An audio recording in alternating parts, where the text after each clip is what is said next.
नमस्कार, this is a Kumar physics classes. आज हम लोग लेक्चर नंबर 12 स्टडी करेंगे।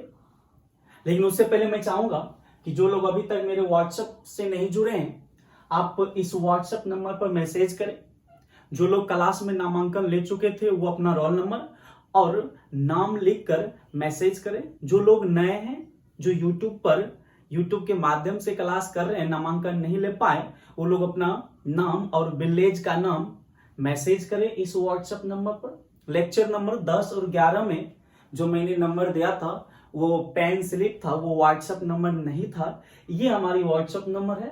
आप मैसेज करें, मैं ग्रुप में आपको डाल दूंगा ताकि जब भी हम किसी थ्योरी का पीडीएफ मैसेज करूं आप तक वो पीडीएफ पहुंच जाए। आइए समय को बर्बाद ना करते हुए हम लोग अपनी लेक्चर नंबर 12 को स्टार्ट करते हैं। अभी तक जो हम लोग पढ़े हैं, विद्युत आवेश के गुण के बारे में पढ़े, विद्युत आवेश की प्रकृति के बारे में पढ़े, विद्युत आवेश के नेचर के बारे में पढ़े, विद्युत आवेश से किसी वस्तु को कैसे आवेशित किया जा सकता है, इन विधियों के बारे में हमने पढ़ा। लेकिन इन तमाम चीजों के बीच जो हमारा मुख्य बिंदु है, इन तमाम चीजों में जो हमारा मुख्य मुद्दा है, जो हमारा मुख्य टॉपिक का हिस्सा है, वो था कि इलेक्ट्रिक चार्ज पर फोर्स लगा सकता है। जैसे मान लीजिए ये हमारे पास प्लस चार्ज है।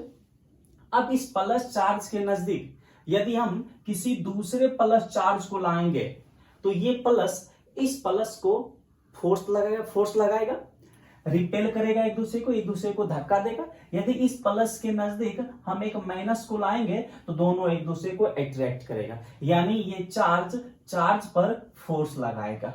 विद्युत आवेश जो फोर्स लगाएगा उस फोर्स को हम बोलेंगे विद्युत बल, इलेक्ट्रिकल फोर्स। चूंकि ये चार्ज स्थिर है इसलिए इस बल को हम स्थिर विद्युत बल भी बोल सकते हैं, इलेक्ट्रोस्टैटिक फोर्स भी बोल सकते हैं। तो एक चीज क्लियर है अभी तक के लेक्चर से कि आवेशों के बीच विद्युत बल लगेगा। अब सवाल ये उत्पन्न होता है, आवेशों के बीच कितना विद्युत बल लगेगा। ये जो दो आवेश एक दूसरे पर फोर्स लगाता है, विद्युत बल लगाता है, कितना विद्युत बल लगाता है, और आवेशों के बीच लगने वाला विद्युत बल किन किन चीजों पर निर्भर करेगा, आज हमें यही देखना है। तो दो बिंदु आवेशों के बीच लगने वाले स्थिर विद्युत बल की व्याख्या कूलम के द्वारा किया गया था, चार्ल्स डी कूलम के द्वारा किया गया था। कूलम एक साइंटिस्ट थे, उन्होंने हमें दो बिंदु आवेशों के बीच लगने वाले विद्युत बलों की व्याख्या करके बताया। इसके लिए उन्होंने एक नियम दिया जो फेमस कूलम के नियम से प्रसिद्ध है। तो आइए आज हम लोग फेमस कूलम्स लॉ स्टार्ट करते हैं। कूलम्स लॉ,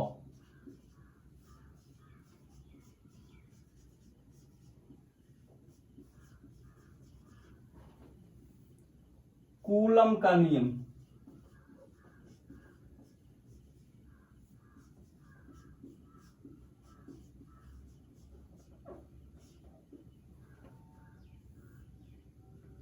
ये देखिए बहुत ही इंपॉर्टेंट टॉपिक माना जाता है। फिर से कूलम का नियम हमें क्या बताता है?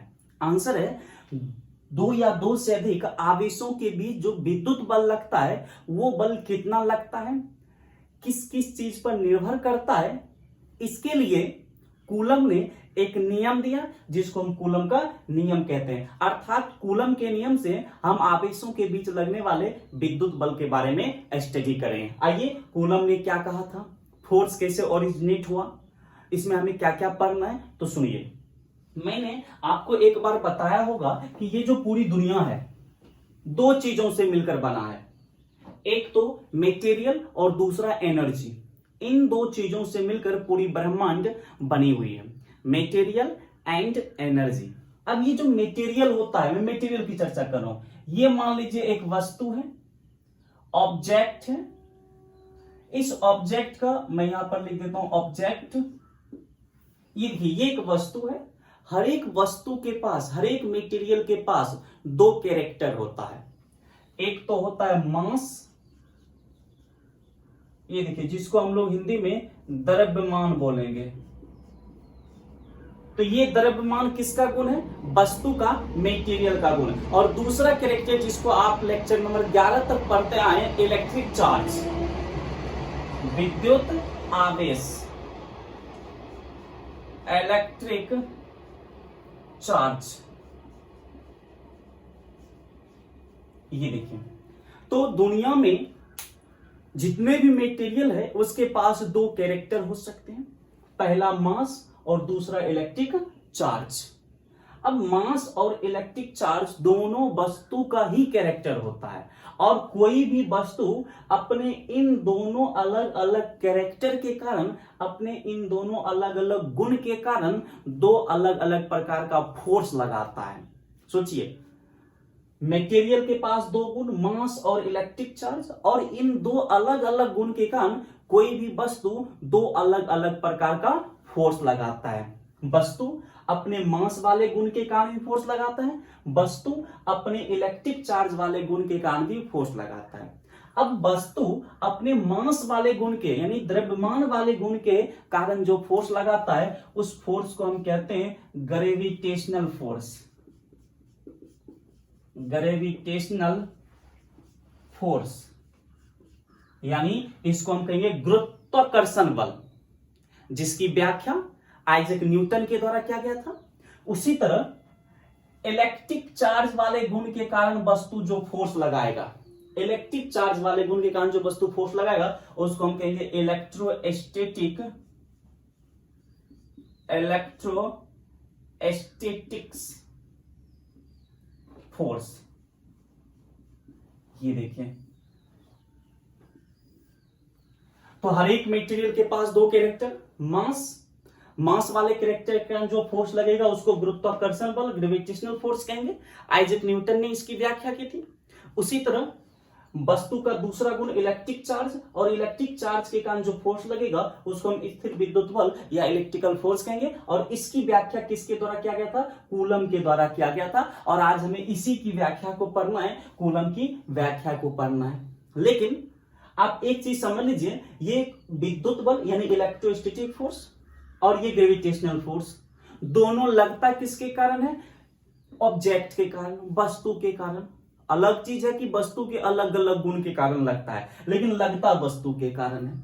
अब सबसे पहले हम देखेंगे गुरुत्वाकर्षण बल में आइजैक न्यूटन ने हमें क्या बोला, और फिर विद्युत बल के नियम में कूलम ने क्या समझाया। सबसे पहला ये गुरुत्वाकर्षण बल को ही हम लोग स्टडी करते हैं। देखिए, आइजैक न्यूटन का कहना था कि दुनिया के प्रत्येक द्रव्यमान दूसरे द्रव्यमान को एक फोर्स के साथ अपनी ओर आकर्षित करता है, उस फोर्स को गुरुत्वाकर्षण बल कहते हैं। फिर दुनिया ने उससे पूछा कि ये फोर्स किन किन चीजों पर निर्भर करेगा, तो उन्होंने बताया कि दो द्रव्यमान, मान लीजिए ये द्रव्यमान m1 है और इससे r दूरी पर एक दूसरा द्रव्यमान m2 है, दोनों के बीच की दूरी r है। तो आइजैक न्यूटन का कहना था कि इन दोनों द्रव्यमानों के बीच लगने वाला गुरुत्वाकर्षण बल दोनों द्रव्यमानों के गुणनफल के समानुपाती होगा। यानी ये जो दोनों द्रव्यमान है इसका प्रोडक्ट आप ले लीजिए। पहला समीकरण, पहला नियम यही था गुरुत्वाकर्षण बल का कि दो द्रव्यमानों के बीच लगने वाला गुरुत्वाकर्षण बल दोनों द्रव्यमानों के गुणनफल के समानुपाती होगा। फिर उन्होंने बोला कि इन दोनों द्रव्यमान के बीच लगने वाला जो ये गुरुत्वाकर्षण बल है Fg, गुरुत्वाकर्षण बल को Fg से लिखेंगे, ये जो Fg है ये दोनों द्रव्यमानों के बीच की दूरी पर भी निर्भर करेगा। अब दूरी पर किस तरह निर्भर करेगा, तो उन्होंने बोला जब दूरियां बढ़ेगी दो द्रव्यमानों के बीच तो उनके बीच फोर्स घटेगा, और फोर्स केवल घटेगा नहीं, फोर्स दूरी के स्क्वायर के हिसाब से घटेगा। यानी यदि हम दूरी को 2 गुना बढ़ाते हैं तो गुरुत्वाकर्षण बल 2 का स्क्वायर 4 गुना घट जाएगा। यदि दूरी को हम 4 गुना बढ़ाते हैं तो उनके बीच गुरुत्वाकर्षण बल 4 का स्क्वायर 16 गुना घट जाएगा। यानी दो द्रव्यमानों के बीच लगने वाला गुरुत्वाकर्षण बल दोनों द्रव्यमानों के बीच की दूरी के वर्ग के व्युत्क्रमानुपाती होता है। इसको इनवर्स स्क्वायर लॉ कहा जाता है। यानी गुरुत्वाकर्षण बल इनवर्स स्क्वायर लॉ का पालन करता है। देख रहे हैं, व्युत्क्रमानुपाती रिलेशन कब होती है? जब एक के बढ़ने से दूसरा क्वांटिटी डिक्रीज होता है, तो दूरी के बढ़ने से फोर्स डिक्रीज हो रहा है, इसलिए दोनों में ये देखिए इनवर्सली प्रोपोर्शनेट वाला रिलेशन है।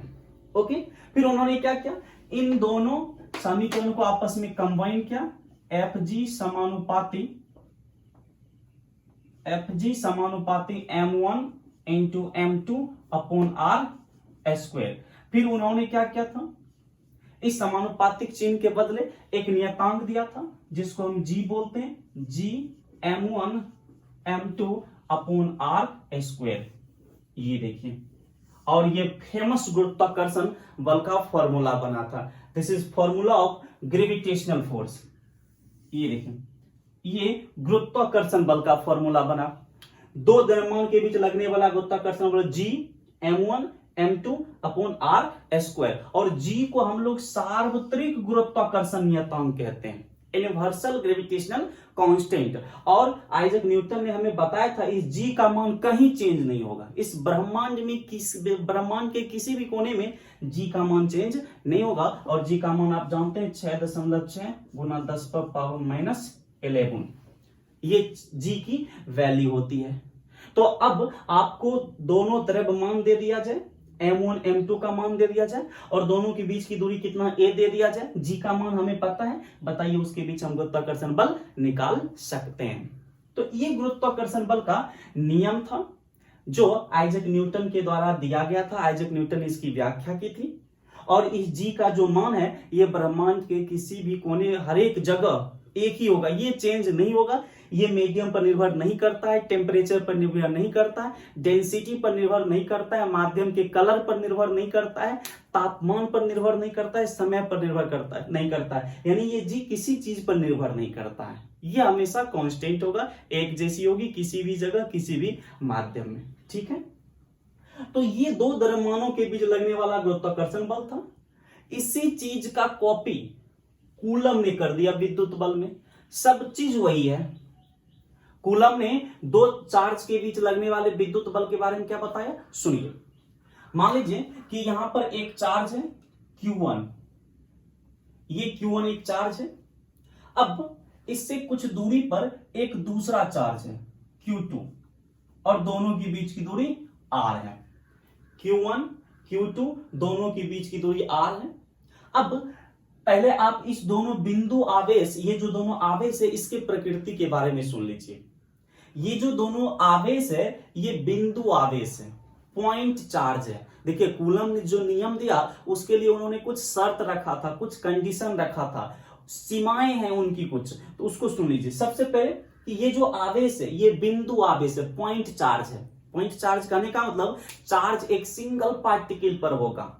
तो कूलम ने जो नियम दिया था वो पॉइंट चार्ज के लिए दिया था, बिंदु आवेश के लिए दिया था। दूसरी चीज, ये जो दोनों चार्ज है ये स्थिर है, रुका हुआ है। देखिए बिंदु आवेश भी है और रुका हुआ भी है, इसलिए इसको हम पूरा बोलेंगे स्थिर बिंदु आवेश। तो कूलम ने जो अपना नियम दिया था विद्युत बल के बारे में वो स्थिर बिंदु आवेश के लिए दिया था। यानी बिंदु आवेश स्थिर होगा और वो बिंदु होगा, यानी पॉइंट चार्ज होगा। ओके, तो ये हमारा दोनों स्थिर बिंदु आवेश हो गया। स्थिर क्यों है, क्योंकि रुका हुआ है। स्थिर शब्द क्यों है, क्योंकि रुका हुआ है। बिंदु आवेश क्यों है, क्योंकि एक सिंगल पॉइंट पर ये चार्ज है। तो ये दोनों स्थिर बिंदु आवेश के बीच की दूरी r है। अब कूलम ने कहा इन दोनों के बीच जो विद्युत बल लगेगा, विद्युत बल F या E भी लगा सकते हैं, इन दोनों के बीच जो विद्युत बल लगेगा वो दोनों आवेशों के गुणनफल के समानुपाती होगा। ये देखिए इक्वेशन फर्स्ट। फिर उन्होंने बोला इन दोनों स्थिर बिंदु आवेशों के बीच जो स्थिर विद्युत बल लगेगा, जो इलेक्ट्रिकल फोर्स लगेगा, वो दोनों आवेशों के बीच की दूरी पर भी निर्भर करेगा। लोगों ने पूछा कैसे दूरी पर निर्भर करेगा, तो उन्होंने बोला दूरी को बढ़ा दीजिए फोर्स घट जाएगा। किस तरह से घटेगा, फिर उसी तरह से स्क्वायर के हिसाब से घटेगा। यानी उन्होंने बोला कि दो बिंदु आवेशों के बीच की दूरी यदि आप दोगुनी कर दो तो उनके बीच जो फोर्स है वो 4 गुना घट जाएगा। कहने का मतलब दूरी और विद्युत बल एक दूसरे से किस प्रकार संबंधित है, व्युत्क्रमानुपाती रूप से संबंधित है। कहने का मतलब जो हमारा विद्युत बल है वो दो बिंदु आवेशों के बीच की दूरी के वर्ग के व्युत्क्रमानुपाती होता है। देखिए विद्युत बल भी इनवर्स स्क्वायर लॉ का पालन करता है। अब फिर उन्होंने बोला कि लोगों ने पूछा कि ये विद्युत बल की दिशा किधर होगी। जैसे यहां पर गुरुत्वाकर्षण बल में विद्युत बल की दिशा किधर थी, तो आंसर ये गुरुत्वाकर्षण बल में हमें ज्यादा टेंशन नहीं रहता है, क्योंकि ये आकर्षण बल है, हमेशा दोनों वस्तु एक दूसरे को क्या करेगा, अट्रैक्ट करेगा। लेकिन विद्युत बल में क्या है, यदि ये प्लस है और ये माइनस है, ये एक दूसरे को अट्रैक्ट करेगा। यदि ये प्लस है, ये भी प्लस है, एक दूसरे को धक्का देगा। अब किधर अट्रैक्ट करेगा, किस दिशा में धक्का देगा? तो न्यूटन ने बोला कि कूलम ने बोला कि इन दोनों बिंदु आवेशों के बीच जो विद्युत बल लगेगा, उस विद्युत बल की दिशा इन दोनों आवेशों को मिलाने वाली सरल रेखा के अनुदिश होगा।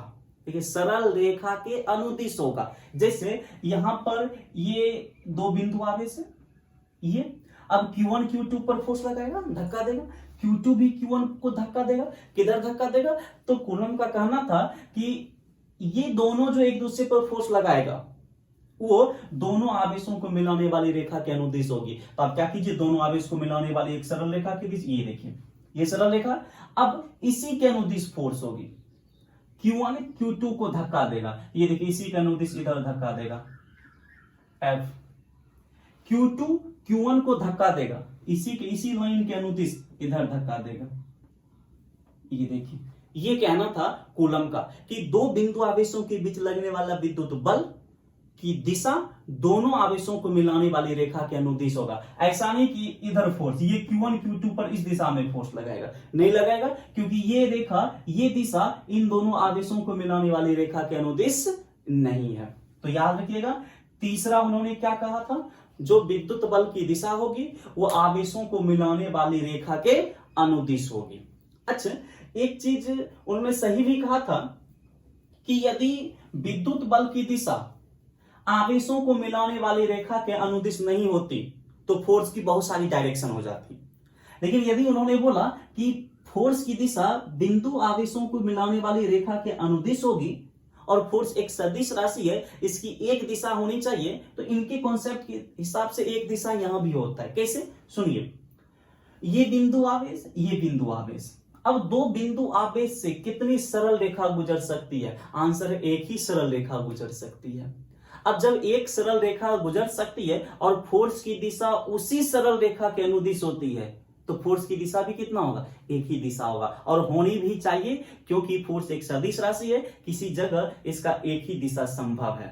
तो दैट इज, ये चीजें उनका सही था कि दो बिंदु आवेशों के बीच लगने वाले स्थिर विद्युत बल की दिशा दोनों आवेशों को मिलाने वाली रेखा के अनुदिश होती है। फिर उन्होंने एक सिंपल सा बात बोला कि समान चार्ज रहेगा, प्लस प्लस, उसके बीच विकर्षण होगा, और प्लस माइनस होगा तो उसके बीच आकर्षण होगा।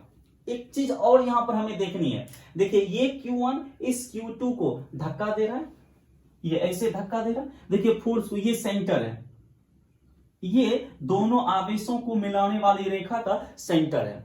अब Q1 जो धक्का दे रहा है, देखिए फोर्स कहां से प्रभावित हो रहा है? सेंटर से। उसी तरह Q2 भी Q1 को धक्का दे रहा है, ये देखिए इससे फोर्स कहां से प्रभावित हो रहा है? केंद्र से, सेंटर से प्रभावित हो रहा है। यदि मान लीजिए ये प्लस नहीं होता, माइनस होता, तो ये प्लस इस माइनस को, यानी Q1 Q2 क्या करता है? खींचता, अपनी ओर खींचता, और Q2 भी इस प्लस Q1 को क्या करता? अपनी ओर खींचता। देखिए अभी भी फोर्स कहां प्रभावित हो रहा है? सेंटर की ओर ही प्रभावित हो रहा है। यानी कूलम के नियम में जो फोर्स लगता है वो हमेशा केंद्र की ओर लगता है।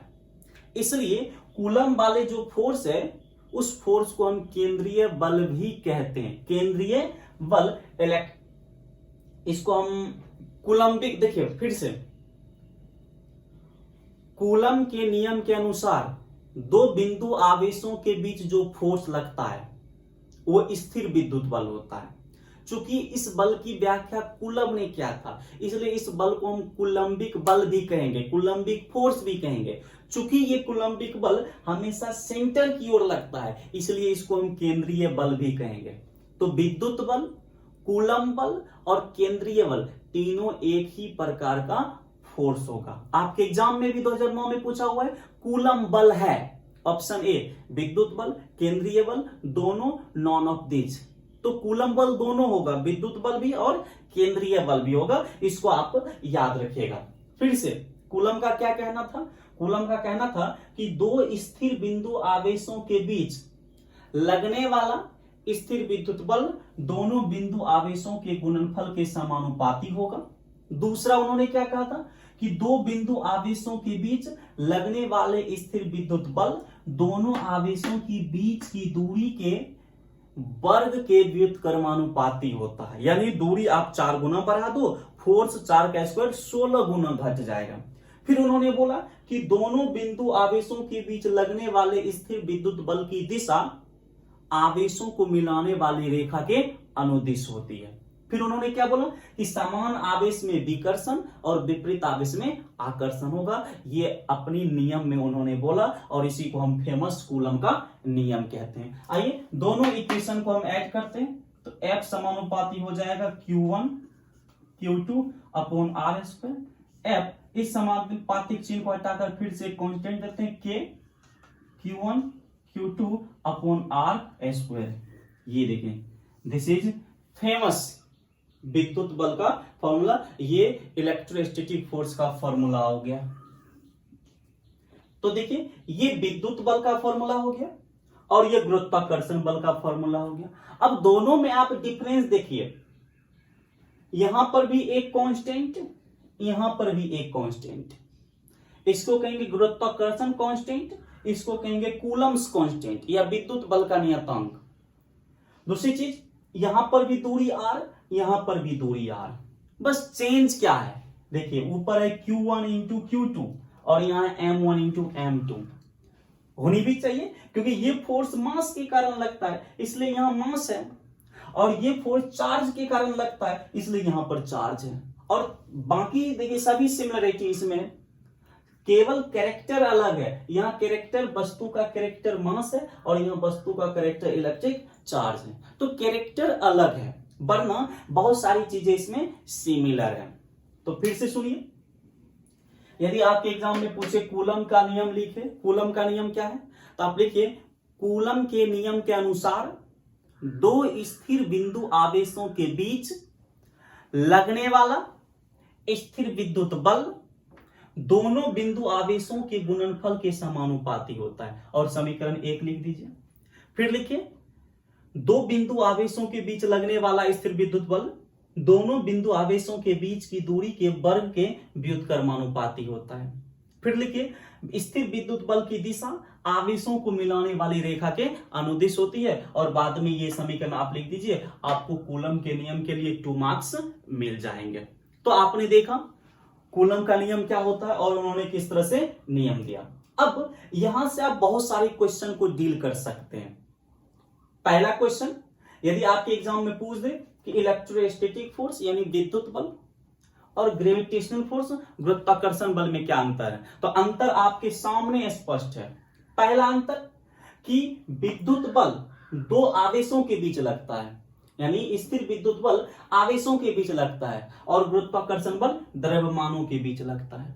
दूसरा अंतर कि स्थिर विद्युत बल आकर्षण तथा विकर्षण दोनों हो सकता है, लेकिन गुरुत्वाकर्षण बल हमेशा आकर्षण बल ही होगा। तीसरा अंतर देखिए, तीसरा अंतर ही दोनों फोर्स के बड़े और छोटे होने पर ये बड़े और छोटे होने को दर्शाता है। ये जो तीसरा अंतर है ये कांस्टेंट का है। यहां पर आपने जी का मान देखा गुरुत्वाकर्षण बल में, इसको सार्वत्रिक गुरुत्वाकर्षण नियतांक कहा जाता है। इसका मान ब्रह्मांड के किसी भी कोने में चेंज नहीं होता है। लेकिन विद्युत बल में जो ये कांस्टेंट होता है के इसका मान माध्यम पर निर्भर करता है। यानी पानी में दो चार्ज है तो उसके बीच कुछ और फोर्स लग रहा है, उसी दोनों चार्ज को हम आइसक्रीम में रख देंगे, उनके बीच कुछ और फोर्स लगेगा। उसी दो चार्ज को हम हवा में रख देंगे, फोर्स का मान चेंज हो जाएगा। यानी कहने का मतलब कि इलेक्ट्रोस्टैटिक फोर्स में जो ये कांस्टेंट होता है ये मीडियम पर निर्भर करता है, माध्यम पर निर्भर करता है। माध्यम चेंज करेंगे तो ये के का मान चेंज, कांस्टेंट का मान चेंज हो जाएगा, और ये के कांस्टेंट चेंज होगा तो फोर्स चेंज हो जाएगी। तो एक चीज यहां से समझ आता है कि गुरुत्वाकर्षण बल में हम फ्री रहते हैं जी के लिए, आंख बंद करके जी का मान इतना पुट कर देते हैं। लेकिन विद्युत बल में हम फ्री नहीं होंगे के का मान रखने के लिए, क्योंकि हमें आंख खोल कर देखना होगा कि चार्ज किस माध्यम में रखा हुआ है। और चूंकि गुरुत्वाकर्षण बल चूंकि इलेक्ट्रिकल फोर्स मीडियम पर निर्भर करता है, इसलिए गुरुत्वाकर्षण बल से ज्यादा भास्ट हो जाता है, इसलिए ये बहुत बड़ा शेप में आ जाता है इलेक्ट्रिकल फोर्स। गुरुत्वाकर्षण बल में क्या है, टेंशन फ्री है। इलेक्ट्रिकल फोर्स में क्या है, टेंशन है, देखना है कि किस माध्यम में है। उसके अनुसार के का मान होगा। गुरुत्वाकर्षण बल में क्या है, टेंशन फ्री है कि आकर्षण होगा, लेकिन विद्युत बल में क्या है, देखना होगा कि दोनों चार्ज क्या है, प्लस प्लस है या प्लस माइनस है। तो इसलिए ये थोड़ा भास्ट हो जाता है इलेक्ट्रिकल फोर्स पर, स्थिर विद्युत बल गुरुत्वाकर्षण बल से थोड़ा सा भास्ट हो जाता है। उसके बाद हम आगे जाकर के का मान पढ़ेंगे हवा या निर्वात के लिए 9 गुना 10⁻9 पढ़ेंगे। आगे जाकर क्या अभी हम लोग पढ़ने वाले हैं। अब आप दोनों को देखिए, जी का मान 10⁻−11 यानी बहुत छोटा, और के का मान हवा के लिए देखिए 10⁻+9 यानी बहुत बड़ी है, 9 अरब के बराबर है। तो बताइए कौन सा फोर्स ज्यादा ताकतवर होगा, गुरुत्वाकर्षण बल या विद्युत बल। आंसर है ये विद्युत बल ज्यादा ताकतवर होगा, बहुत ज्यादा ताकतवर होगा गुरुत्वाकर्षण बल से। आगे जाकर हम पढ़ेंगे कि विद्युत बल गुरुत्वाकर्षण बल से 10⁻39 गुना अधिक होता है। अब सोच लीजिए 39 गुना नहीं, 10⁻39 टाइम्स अधिक होता है विद्युत बल, किससे, गुरुत्वाकर्षण बल से। कहने का मतलब विद्युत बल बहुत ही प्रबल बल होता है। तो ये आपका विद्युत बल और गुरुत्वाकर्षण बल में अंतर क्लियर हो गया। आपके एग्जाम में पूछ सकता है फिर से, यदि पूछेगा विद्युत बल और गुरुत्वाकर्षण बल में क्या अंतर है, तो बोलिए विद्युत बल आवेशों के बीच लगता है, गुरुत्वाकर्षण बल द्रव्यमानों के बीच लगता है। विद्युत बल आकर्षण तथा विकर्षण दोनों हो सकता है, गुरुत्वाकर्षण बल हमेशा आकर्षण बल होता है। स्थिर विद्युत बल आवेशों के बीच के माध्यम पर निर्भर करता है, गुरुत्वाकर्षण बल द्रव्यमानों के बीच के माध्यम पर निर्भर नहीं करता, यानी जी का मान मीडियम पर निर्भर नहीं करता है। फिर लिखेंगे विद्युत बल बहुत ही प्रबल बल होता है, इसमें लिखेंगे गुरुत्वाकर्षण बल दुर्बल बल होता है, यानी उतना प्रबल नहीं होता, अपेक्षाकृत कम प्रबल होता है ये। तो यहां से ये भी क्लियर हो गया। कूलम का नियम पूछेगा तो क्या बोलेंगे, लिखेंगे कूलम के नियम के अनुसार दो स्थिर बिंदु आवेशों के बीच लगने वाला स्थिर विद्युत बल का परिमाण नंबर फर्स्ट दोनों बिंदु आवेशों के गुणनफल के समानुपाती होता है, अर्थात F समानुपाती Q1 × Q2 समीकरण फर्स्ट। फिर लिखेंगे बिंदु आवेशों, दूसरा लिखेंगे बिंदु आवेशों के बीच की दूरी के वर्ग के व्युत्क्रमानुपाती होता है, अर्थात F inversely proportional to R²। फिर तीसरा लिखेंगे स्थिर विद्युत बल की दिशा आवेशों को मिलाने वाली रेखा के अनुदिश होती है। और फिर समीकरण 1 और 2 को कंपेयर करके हम ये फॉर्मूला लिख देंगे। आपको कूलम के नियम के लिए जो मार्क्स एक डेडिकेट रहेगा वहां पर आपको दे दिया जाएगा। ओके, ये कूलम का नियम है। अब कभी कभी आपके एग्जाम में पूछेगा कि कूलम के नियम की सीमाएं क्या है, यानी कूलम के नियम के लिए शर्त क्या है। तो शर्त मैंने पहले ही बता दिया, ये फॉर्मूला कूलम के नियम के लिए ये फॉर्मूला तब लगेगा जब जो हमारा बिंदु आवेश होगा वो बिंदु पॉइंट चार्ज होगा, जो हमारा चार्ज है वो सिंगल पार्टिकल पर होगा। मान लीजिए एक बहुत बड़ा गोला, ये उस पर बहुत सारा चार्ज है, उसके लिए कूलम का नियम लागू नहीं होगा। ये एक बहुत बड़ी वस्तु है, इस पर चार्ज फैला हुआ है, लाइन चार्ज जिसको कहेंगे, उसके लिए कूलम का नियम लागू नहीं होगा। कूलम का नियम केवल पॉइंट चार्ज के लिए, बिंदु आवेश के लिए। अच्छा, कूलम का नियम बिंदु आवेश के लिए क्यों है, इसको अभी हम लोग देखने वाले हैं। लेकिन इतना समझ लीजिए, यदि पॉइंट चार्ज के लिए होगा तभी उसकी एक दिशा होगी, अदरवाइज बड़े वस्तु की स्थिति में हम फोर्स की एक दिशा निश्चित नहीं कर पाएंगे। तो कूलम के नियम की पहला शर्त, यह बिंदु आवेश के लिए लगता है। दूसरा शर्त कि यह स्थिर आवेश के लिए होता है। कूलम के नियम में जो दो चार्ज होता है वो स्थिर होना चाहिए, यदि वो चार्ज चलेगा तो फिर कूलम का नियम वहां लागू नहीं होगा, ये फॉर्मूला वहां पर फेल हो जाएगा। क्योंकि जब चार्ज चलेगी तो हम उसके बीच का डिस्टेंस फिक्स नहीं कर पाएंगे ना, डिस्टेंस, और उसका इफेक्ट भी घटता चला जाएगा, इफेक्ट को भी हम कैलकुलेट नहीं कर पाएंगे। इसके लिए कूलम का नियम जो है वो स्थिर आवेश के लिए लगता है, क्योंकि जब चार्ज स्थिर रहेगा तो उनका जो इफेक्ट होगा वो कांस्टेंट होगा और डिस्टेंस भी हम वहां पर फाइंड कर सकते हैं। ओके, ये कूलम के नियम की सीमा होगी, दो सीमा, यह बिंदु आवेश के लिए लगता है और ये स्थिर आवेश के लिए लगता है। तीसरा भी इसका सीमा है, ये तब लगता है जब दो आवेशों के बीच की दूरी एक मिनिमम दूरी होती है, न्यूनतम दूरी होती है, जिसको हम लोग सीमा जब पढ़ेंगे वहां पर पढ़ेंगे, अभी बहरहाल इसको रहने देते हैं। तो कूलम का नियम आपने देखा क्या होता है, विद्युत बल और गुरुत्वाकर्षण बल में आपने अंतर देखा, कूलम के नियम की सीमा देखा, कूलम बल, विद्युत बल, केंद्रीय बल सब एक ही प्रकार का फोर्स है। विद्युत बल की दिशा आपने देखा, आवेशों को मिलाने वाली रेखा के अनुदिश होती है। यह हमारा कूलम्स लॉ था। तो मैंने आपको बेसिक से बताया है, ये जो गुरुत्वाकर्षण बल और विद्युत बल है, दोनों लगता किसके कारण है? ऑब्जेक्ट के कारण। अब ऑब्जेक्ट के पास दो अलग अलग कैरेक्टर होता है, मास और इलेक्ट्रिक चार्ज। इन्हीं दो अलग अलग कैरेक्टर के कारण ये दो अलग अलग फोर्स लगता है। मास वाले कैरेक्टर के कारण जो फोर्स लगता है गुरुत्वाकर्षण बल, और इलेक्ट्रिक चार्ज वाले कैरेक्टर के कारण जो फोर्स लगता है वो इलेक्ट्रिकल फोर्स, विद्युत बल। दोनों में अंतर क्या है कि जो गुरुत्वाकर्षण बल होता है वो द्रव्यमानों के बीच के माध्यम पर निर्भर नहीं करता है, लेकिन जो विद्युत बल होता है वो इस पर निर्भर करता है कि दोनों विद्युत आवेश के बीच का माध्यम क्या है, हवा है, निर्वात है, पानी है, केरोसिन है या ग्लिसरीन है, ये मीडियम पर निर्भर करता है। तो मेरे ख्याल से आपको ये कूलम का नियम, विद्युत बल समझ आया होगा। आपके एग्जाम में पूछेगा तो आप इस तरह से लिख दीजिए। इसका पीडीएफ मैं व्हाट्सएप पर आज सेंड कर दूंगा, आप तक ये पहुंच जाएगी। जो लोग व्हाट्सएप से नहीं जुड़े हैं, ये नंबर है, व्हाट्सएप से आप जुड़ जाइए। तो ये हमारा कूलम का नियम था।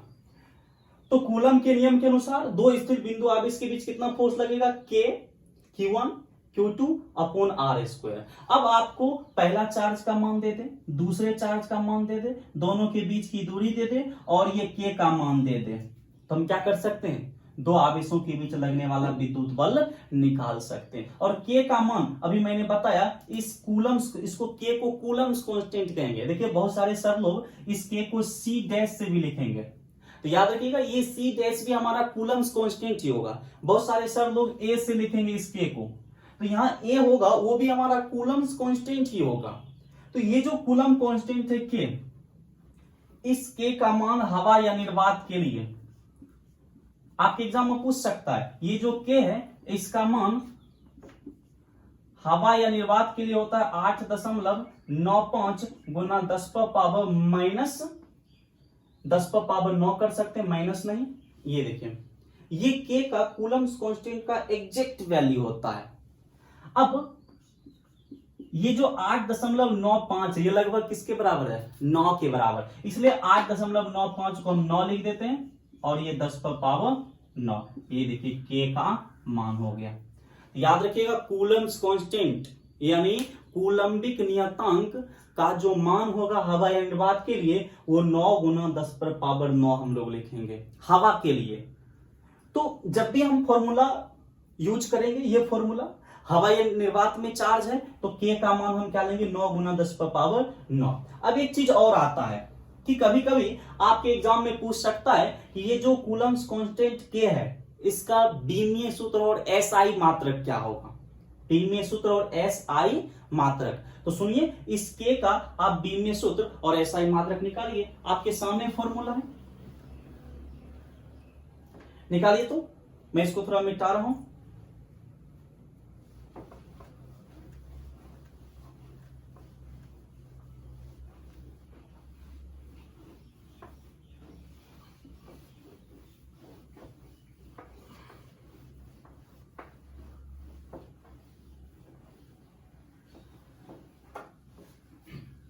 निकालिए। तो देखिए K बराबर क्या हो जाएगा? ये R स्क्वायर F से क्या हो जाएगा? मल्टीप्लाई हो जाएगा, यानी F R स्क्वायर। और ये Q1 और Q2 कहां जाएगा? नीचे। ये Q1 इंटू Q2। अब यहां से आप निकाल लीजिए फोर्स। फोर्स का SI मात्रक क्या होता है? न्यूटन। दूरी, दूरी का SI मात्रक मीटर। और स्क्वायर है तो स्क्वायर। नीचे Q1 चार्ज, चार्ज का कूलम। Q2 चार्ज, चार्ज का कूलम। देखिए कूलम इंटू कूलम क्या हो जाएगा? Coulomb square. अब यहां से न्यूटन मीटर स्क्वायर और कूलम स्क्वायर ऊपर जाएगा, ये हो जाएगा पर कूलम स्क्वायर। ये देखिए याद रखिएगा आपके एग्जाम में पूछे कि कूलम्बिक कांस्टेंट K का या विद्युत बल के नियतांक K का SI मात्रक क्या बोलेगा? न्यूटन मीटर स्क्वायर पर कूलम स्क्वायर। फिर इसका बीमीय सूत्र पूछेगा तो क्या बोलिएगा? तो बीमीय सूत्र भी निकाल लीजिए। देखिए न्यूटन फोर्स, फोर्स का बीमीय सूत्र होता है M L T-2 फोर्स का विमेय सूत्र। मीटर दूरी, लंबाई, लंबाई का विमेय सूत्र कैपिटल एल, तो कैपिटल एल, और ऊपर 2 है तो 2। उसी तरह कूलम, कूलम का विमेय सूत्र मैंने आपको बताया AT या IT, तो कूलम का विमेय सूत्र, चार्ज का विमेय सूत्र AT और पावर -2 है तो -2। अब इसको कैलकुलेट कर लीजिए मैथमेटिकली, ये m l पर पावर यहां कुछ नहीं तो 1 और यहां 2, तो 2 1 कितना हो जाएगा 3, ml3 T-2। अब देखिए a पर पावर कितना हो जाएगा -2 और t पर -2। अब आप कर लीजिए ml3, देखिए T-2 T-4 और a-2। याद रखिएगा कूलम्स कांस्टेंट का ये विमेय सूत्र हो गया ml3 T-4 a-2। ए की जगह आई भी रह सकता है क्योंकि विद्युत धारा को कैपिटल ए या कैपिटल आई से हम लोग रिप्रेजेंट कर सकते हैं बीमा के लिए। तो कूलम्स कांस्टेंट का SI मात्रक न्यूटन मीटर स्क्वायर पर कूलम स्क्वायर, याद रखिएगा ये सब चीज पूछता है ऑब्जेक्टिव में। या कूलम्स कांस्टेंट का जो विमेय सूत्र होगा ml3 T-4 a-2 होगा। ओके, ये हमारा इलेक्ट्रिकल फोर्स था। इलेक्ट्रिकल फोर्स में ये K का बीमा और यूनिट था। अब तो यहां से याद रखिए एक Q1 चार्ज है, एक Q2 चार्ज है, इसके बीच की दूरी R है, तो इसके बीच कितना फोर्स लगेगा, तो आप बोलिए कूलम के नियम के अनुसार इसके बीच फोर्स लगेगा F बराबर K Q1 Q2 upon R square force लगेगा। अब सबसे बड़ा सवाल यह है कि ये जो K का मान है वो मीडियम पर निर्भर करता है। अब किस तरह से मीडियम पर निर्भर करता है, मीडियम में ऐसा क्या होता है कि K का मान उस पर निर्भर करता है। तो अब इस K के बारे में हम पढ़ने वाले हैं। देखते रहिएगा बहुत सारी जगह K बराबर आपको लिखा होगा 1/4 पाई एप्सिलॉन नॉट। तो K की जगह हम 4 पाई कहां से ले आए, ये 4 पाई क्या है या एप्सिलॉन नॉट क्या है, आइए इस चीज को हम लोग देखते हैं। यानी K का मान जो माध्यम पर निर्भर करता है, क्यों निर्भर करता है, कैसे निर्भर करता है, उसी को हम लोग देखने वाले हैं। यानी इस K को माध्यम से लिंक करने वाले हैं, मीडियम के कैरेक्टर से लिंक करने वाले हैं। तो सुनिए K का मान माध्यम पर कैसे निर्भर करता है। देखिए सभी चीज का PDF आपको मिल जाएगा, जितना भी चीज मैं बोर्ड पर पढ़ा रहा हूं या बोल रहा हूं।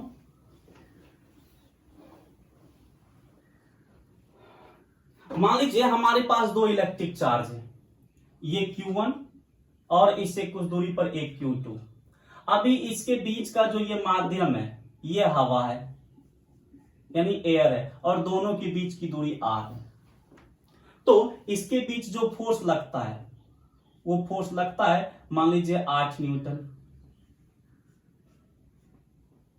ये देखिए 8 न्यूटन फोर्स लग रहा है।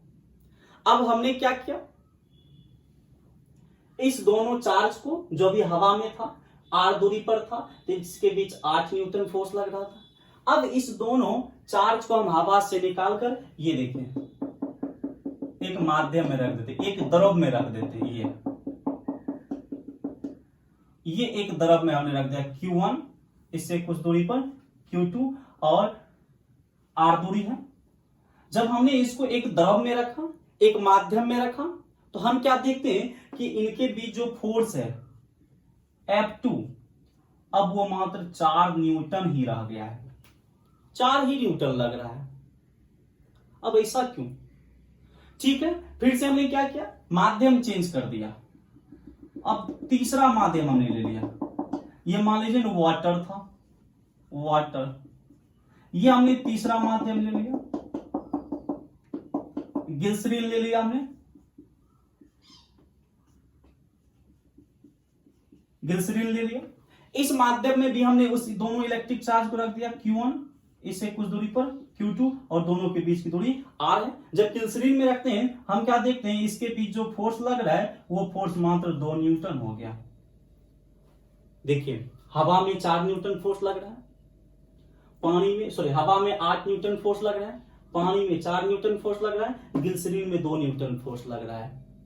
इसका मतलब फोर्स क्या हो रहा है, चेंज हो रहा है। किसको चेंज करने से, मीडियम को चेंज करने से।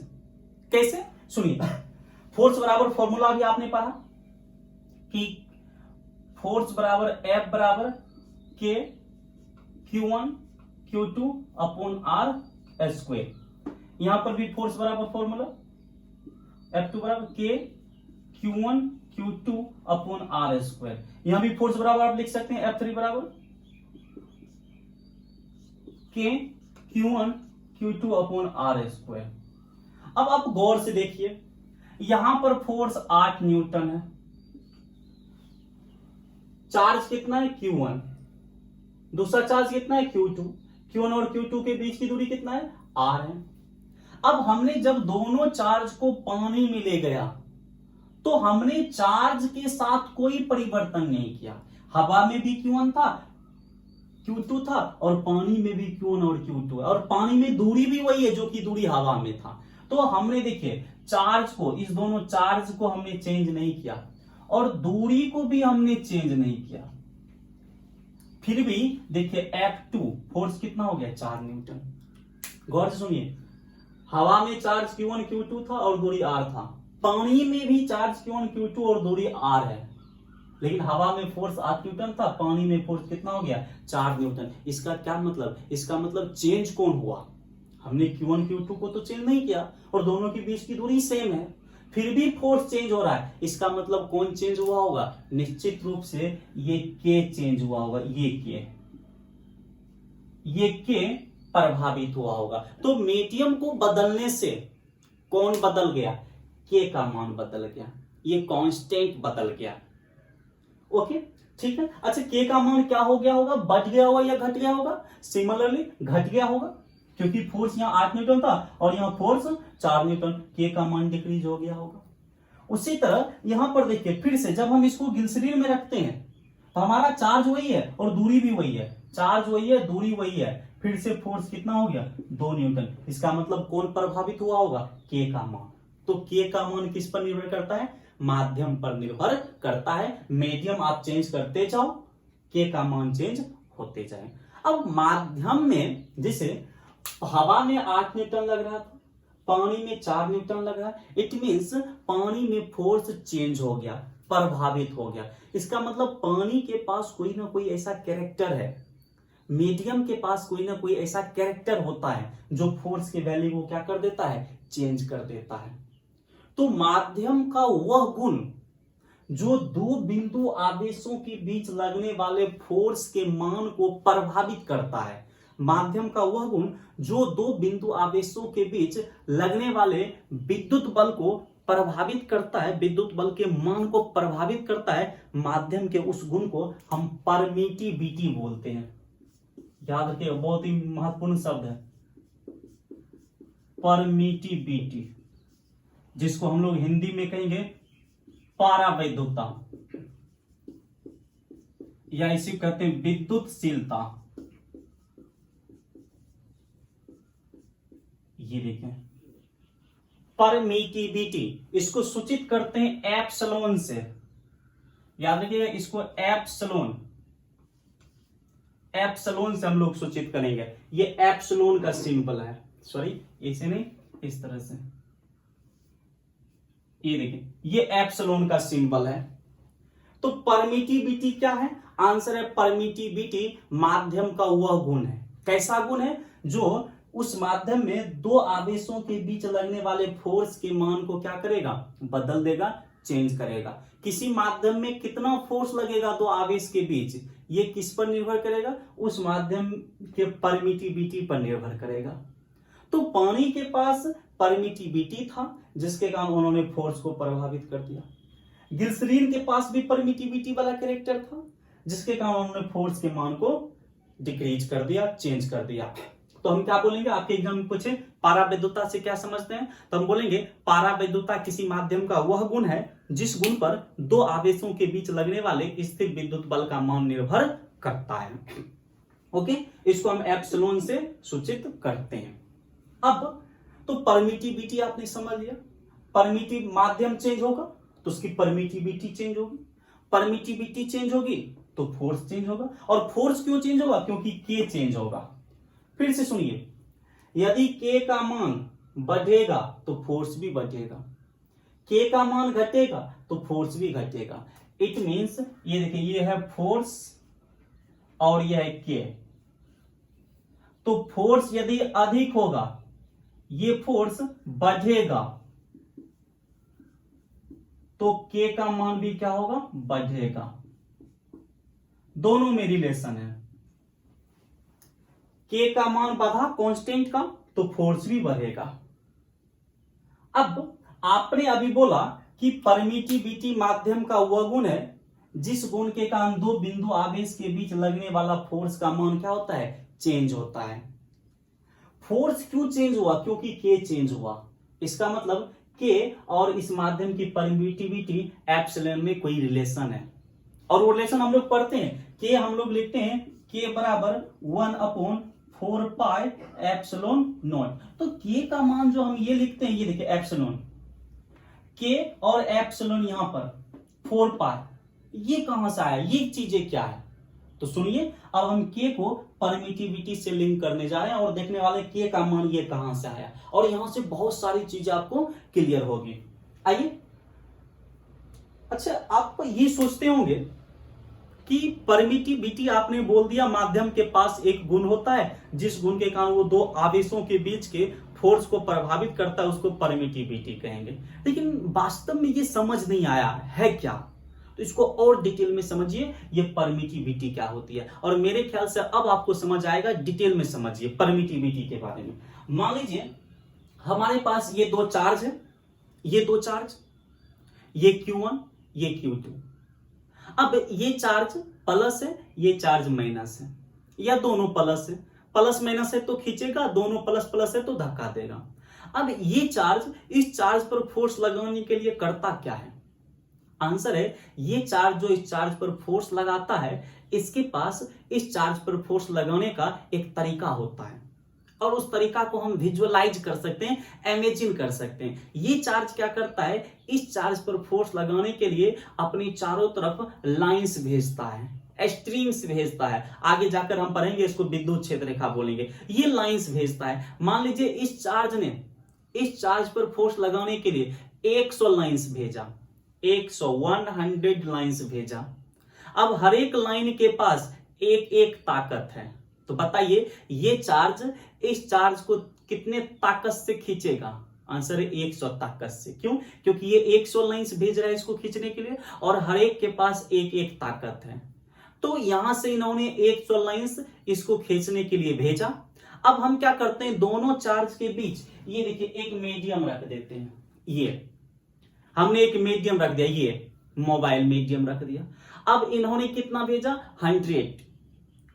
100 लाइंस भेजा। अब ये जितनी भी लाइंस है सब इस माध्यम से होकर जाएगा, ये वाला माध्यम से होकर।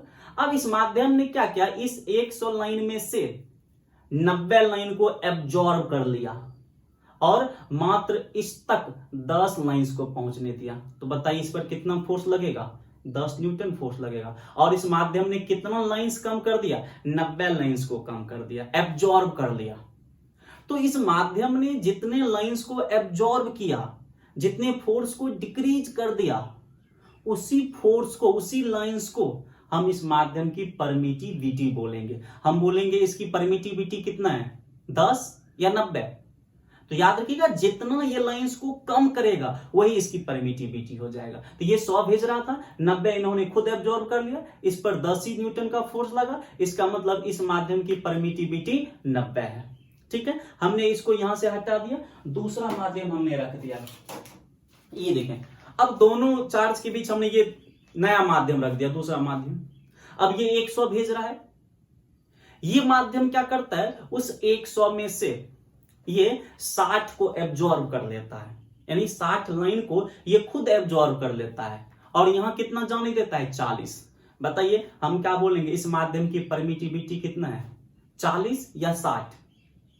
तो आंसर है जितना ये कम करेगा वो इसकी परमिटिविटी होगी। तो इन्होंने एब्जॉर्ब कितना किया, 60, तो 60 इस माध्यम की क्या हो जाएगी, परमिटिविटी हो जाएगी। और इसको फोर्स कितना लगेगा, 40 न्यूटन फोर्स लगेगा।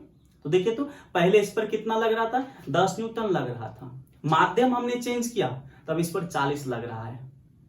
और माध्यम ने क्या किया, लाइंस को कम करने का कम किया, और जितना लाइंस को वो कम करता है वह उस माध्यम की परमिटिविटी। इन्होंने 60 प्रभाव को कम किया तो इसकी परमिटिविटी 60 हो जाएगी। ठीक है, हमने एक तीसरा माध्यम ले लिया। ये देखिए, दोनों इलेक्ट्रिक चार्ज के बीच हमने एक तीसरा माध्यम रख दिया। ये 100 लाइंस भेज रहा है, हर एक के पास एक एक ताकत है। अब ये मीडियम क्या करता है, ये मीडियम 20 को एब्जॉर्ब करता है, मात्र 20 लाइन को एब्जॉर्ब करता है और 80 लाइंस को ये जाने देता है। तो इस पर फोर्स कितना लगेगा, 80 ताकत फोर्स लगेगा इस पर। तो इस माध्यम ने कितना कम किया, 20 लाइंस के प्रभाव को कम किया। तो हम बोलेंगे इस माध्यम की परमिटिविटी 20 है, यानी इस माध्यम की परमिटिविटी एप्सिलॉन 20 हो जाएगा। तो आप ध्यान से देखिए, पहला माध्यम हमारा क्या था, ये हमारा पहला माध्यम था। ये पहला माध्यम, ये 100 भेज रहा था, इन्होंने 90 को एब्जॉर्ब कर लिया और 10 न्यूटन इस पर मात्र फोर्स लगा। फोर्स कितना लगा, 10 न्यूटन। ये देखें, फोर्स लगा 10 न्यूटन और 90 इन्होंने क्या क्या कर दिया, कम कर दिया। तो इस माध्यम की परमिटिविटी, जिसको हम एप्सिलॉन बोलेंगे, ये देखिए इस माध्यम की परमिटिविटी, ये हमारा परमिटिविटी है। तो इस माध्यम की परमिटिविटी कितना हो जाएगा, 90। तो इस माध्यम की परमिटिविटी 90, क्यों, क्योंकि ये 100 भेज रहा था, 90 इन्होंने कम कर दिया और 10 न्यूटन को जाने दिया, 10 न्यूटन का फोर्स इस पर लगा। उसी तरह हमने जब ये माध्यम रखा, ये तो इन्होंने कितना एब्जॉर्ब किया था, 60। तो 60 इन्होंने कम किया था, तो इसकी परमिटिविटी कितना हो जाएगा, 60 हो जाएगा, परमिटिविटी 60।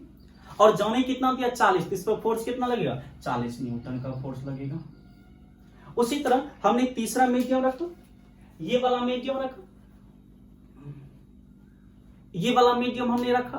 ये देखिए, तो इस मीडियम ने क्या किया, कितना एब्जॉर्ब किया, मात्र 20 एब्जॉर्ब किया। यस, मात्र 20 एब्जॉर्ब किया। जाने कितना दिया, 80 को जाने दिया। इन्होंने 20 लाइंस के प्रभाव को कम किया, तो इस माध्यम की परमिटिविटी कितना होगा, 20 होगा। और जाने दिया 80 को, तो फोर्स कितना लगेगा, 80 न्यूटन का फोर्स लगेगा। अब आप गौर से देखिए, पहले माध्यम की परमिटिविटी कितना है, 90, फोर्स कितना लग रहा है, 10। दूसरे माध्यम की परमिटिविटी 60 है, फोर्स कितना लग रहा है, सॉरी 40 होना चाहिए, फोर्स कितना लग रहा है, 40 न्यूटन। और तीसरे माध्यम की परमिटिविटी 20 है, तो फोर्स कितना लग रहा है, 80 न्यूटन। इसका मतलब फोर्स और परमिटिविटी में क्या रिलेशन है, समानुपाती या व्युत्क्रमानुपाती। तो आप गौर से देखिए, ऊपर से नीचे आइए, देखिए माध्यम की परमिटिविटी यानी एब्जॉर्ब करने की ताकत घट रही है। ऊपर से नीचे आइए, फोर्स क्या हो रहा है, बढ़ रहा है। देखिए परमिटिविटी 90, 60, 20 घट रहा है, फोर्स 10, 40, 80 फोर्स बढ़ रहा है। यानी किसी माध्यम की परमिटिविटी यदि अधिक होती है तो उस माध्यम में फोर्स क्या हो जाएगा, कम हो जाएगा। यदि किसी माध्यम की परमिटिविटी कम है तो उस माध्यम में फोर्स क्या होगा, अधिक होगा। अब आपको समझ आ गया कि हवा में फोर्स लग रहा था 8 न्यूटन और पानी में फोर्स लग रहा है 4 न्यूटन, यानी पानी में फोर्स कम हो गया। और फोर्स क्यों कम हुआ, क्लियर है, क्योंकि पानी की परमिटिविटी अधिक रहा होगा, पानी को जो एब्जॉर्ब करने की ताकत रही होगी वो अधिक रही होगी। उसी तरह हवा में फोर्स, पानी में फोर्स लग रहा है 4 न्यूटन और ग्लिसरीन में फोर्स लग रहा है 2 न्यूटन, यानी ग्लिसरीन में फोर्स और घट गया। इसका मतलब ग्लिसरीन की जो परमिटिविटी है पानी से क्या है, अधिक है। तो याद रखिएगा, जिस माध्यम की परमिटिविटी जितना अधिक होगा वो माध्यम, उस माध्यम में उतना ही कम फोर्स लगेगा। परमिटिविटी अधिक, फोर्स कम, परमिटिविटी कम तो फोर्स अधिक लगेगा, याद रखिएगा। तो फोर्स और परमिटिविटी में कैसा रिलेशन हो गया, व्युत्क्रमानुपाती। यदि फोर्स बढ़ेगा, देखिए फोर्स बढ़ेगा यहां, तो फोर्स बढ़ेगा तो परमिटिविटी क्या होगा, घटेगा। या उल्टा परमिटिविटी घटेगा तो यहां ये फोर्स क्या होगा, बढ़ेगा। जिसका परमिटिविटी कम उसमें फोर्स क्या होगा, अधिक। और आपको पता है फोर्स अधिक होगा तो के भी क्या होगा, अधिक होगा। ये देखिए फोर्स बढ़ेगा तो के का मान भी अधिक रहा होगा। इसका मतलब देखिए हम फोर्स और परमिटिविटी में रिलेशन निकाल रहे हैं। परमिटिविटी कम तो फोर्स अधिक, और फोर्स अधिक तो के का मान भी अधिक। इसका मतलब के और परमिटिविटी में क्या रिलेशन है, इसमें व्युत्क्रमानुपाती का रिलेशन है। यानी जो रिलेशन एप्सिलॉन परमिटिविटी का फोर्स के साथ है वही रिलेशन परमिटिविटी का किसके साथ होगा, के साथ होगा। यानी परमिटिविटी घटेगा तो के बढ़ेगा, और आपको पता है जब के बढ़ेगा तो फोर्स भी क्या होगा, बढ़ेगा। इट मींस ये जो कूलम्स कांस्टेंट के है वो माध्यम के एक कैरेक्टर से लिंक है, और वो माध्यम का कैरेक्टर कौन है, परमिटिविटी। परमिटिविटी अधिक होगा तो के का मान कम होगा, के का मान कम होगा तो फोर्स भी कम होगा। इसका मतलब परमिटिविटी अधिक होने से फोर्स क्या होगा, कम हो जाएगा। तो के और परमिटिविटी में कैसा रिलेशन आ गया, व्युत्क्रमानुपाती का रिलेशन आ गया। इसलिए हम के फॉर्मूला में किसको ले लेते हैं, परमिटिविटी एप्सिलॉन को ले लेते हैं। ये देखिए एप्सिलॉन परमिटिविटी नीचे हमने रखा, इसलिए रखा क्योंकि दोनों व्युत्क्रमानुपाती है। एप्सिलॉन यदि परमिटिविटी बढ़ेगा तो के घटेगा, इसलिए हमने ऊपर नीचे दोनों को रखा।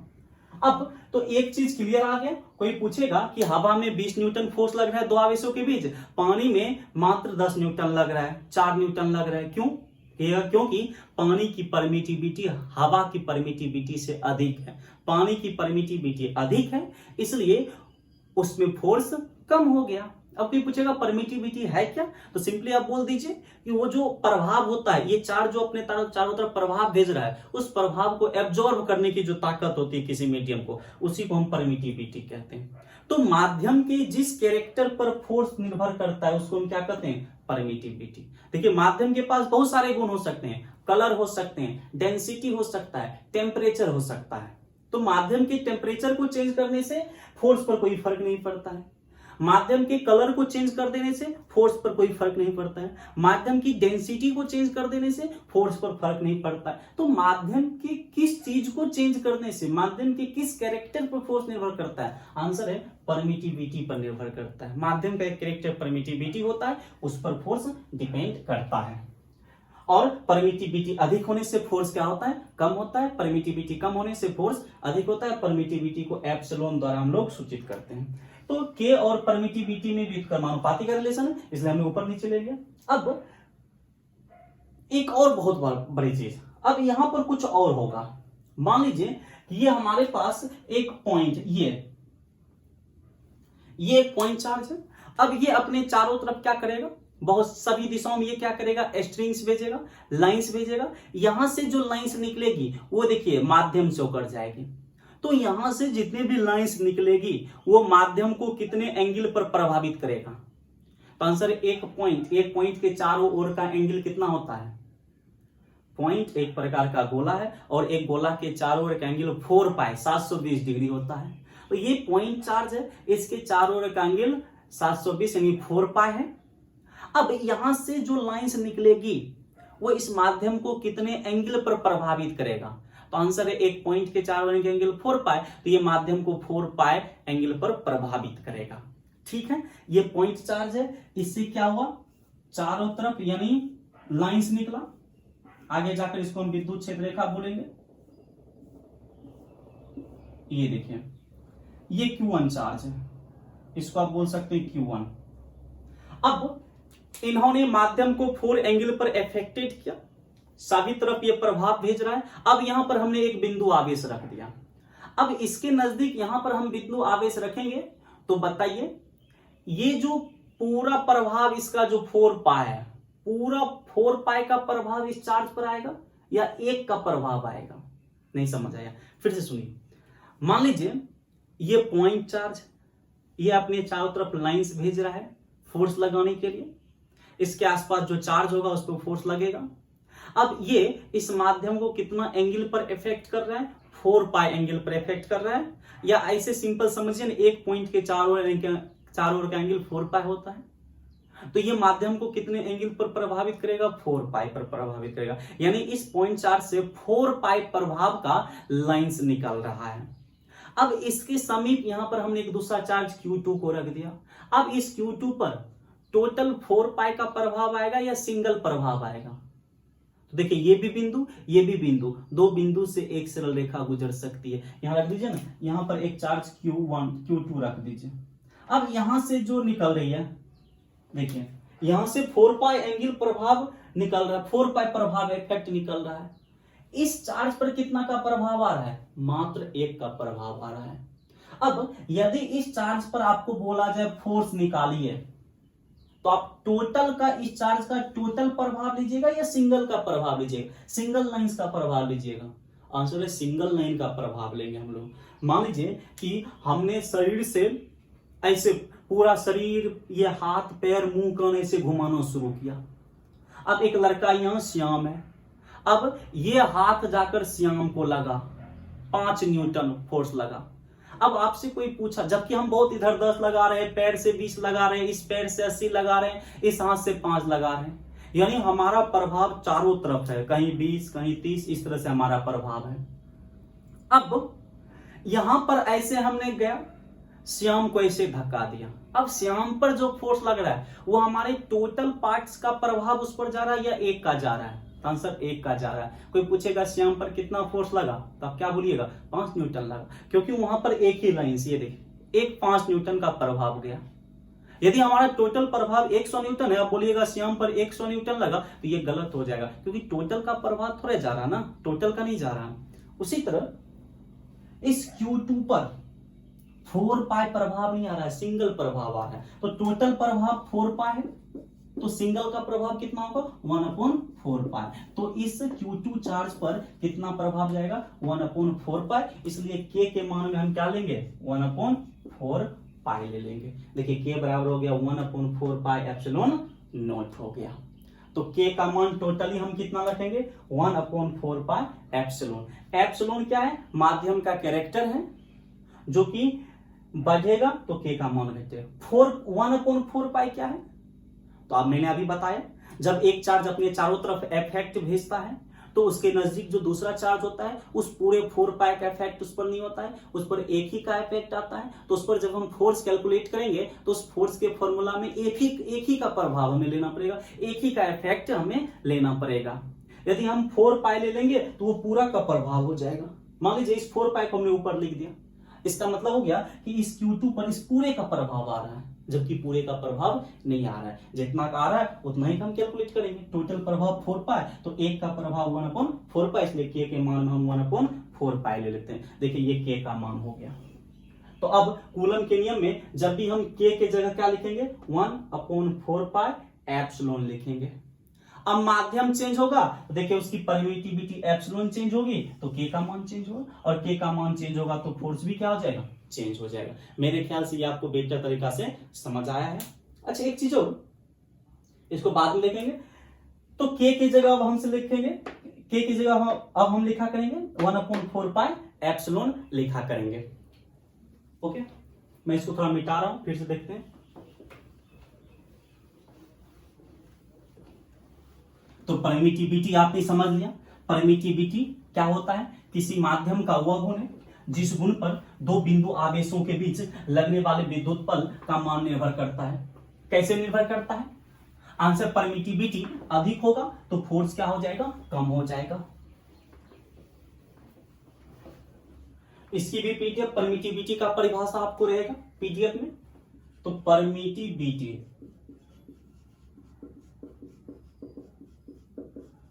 परमिटिविटी पारावैद्युता, इसको सूचित किससे करेंगे? एप्सिलॉन से। परिभाषा क्या होगा? किसी माध्यम का वह गुण जिस गुण पर दो बिंदु आवेशों के बीच लगने वाले स्थिर विद्युत बल का मान निर्भर करता है, परमिटिविटी कहलाता है।